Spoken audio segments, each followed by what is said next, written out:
Hello guys! For today's video, meron lang akong gustong i-share sa inyo o sabihin na sana makatulong to sa inyo.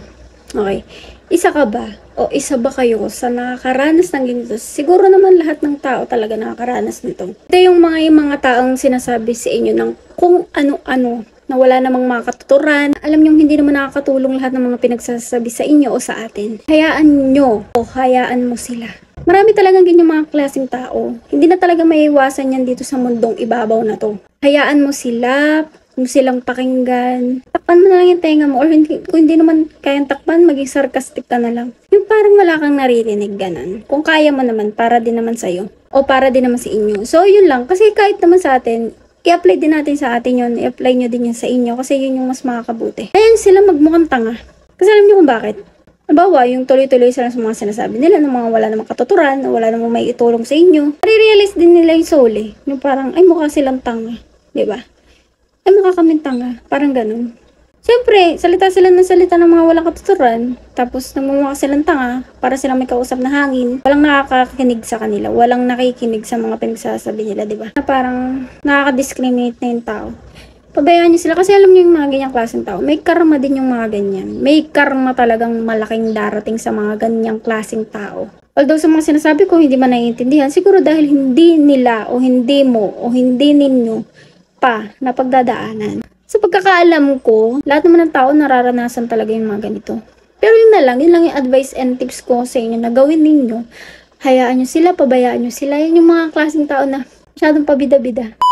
Kilala ba kayong ganitong klaseng tao na kung ano-ano inaano sa inyo, nire-rebat, at kayong rumibat? Alam niyo rebat, yung parang kung ano nga din sinasabi. Pag kayo nagsalita, bigla silang madidismaya. Parang gumanti ka lang, tas parang masama na. Eh, mas masama nga yung ginawa nyo, di ba? Kayo na una, tas pag gumante, masama na agad. Anong klaseng ugali yun? Ayaw nyo nang babalik sa inyo yung mga pinagagawa ninyo. Kasi dun pa lang, pinare-realize sa inyo na wag nyong anuhin yung isang tao na wala namang kasalanan sa inyo, 'di ba? Ay, yun talaga ang life. Pero yun lang masasabi ko, pabayaan niyo sila, hayaan niyo yung mga ganyan. Hindi yan sila mga kawalan. Sipin mo na lang, di naman sila yung nagpapakain sa iyo eh. Di naman sila yung nagpapaaral sa inyo. Ano ba naitulong ng mga yun sa iyo para pagsalitaan ka at para pakinggan mo yun sila, 'di ba? Yun lang yun. Depende na lang din kung pwede kang pagsalitaan ng ganon, kung sa tingin mo makakabuti sa iyo. O sa tingin mo namang nakakatulong talaga para sa iyo, 'di ba? Nasa sa inyo na lang din yun, di ba? Pero yun lang. Hayaan nyo sila. Mga hindi yan sila mga kawalan. Yun lang. Para hindi rin kayo masyadong ma-stress, ma-depress. Alam nyo yun? Diba? Yung mga taong masyado ng ano sa buhay.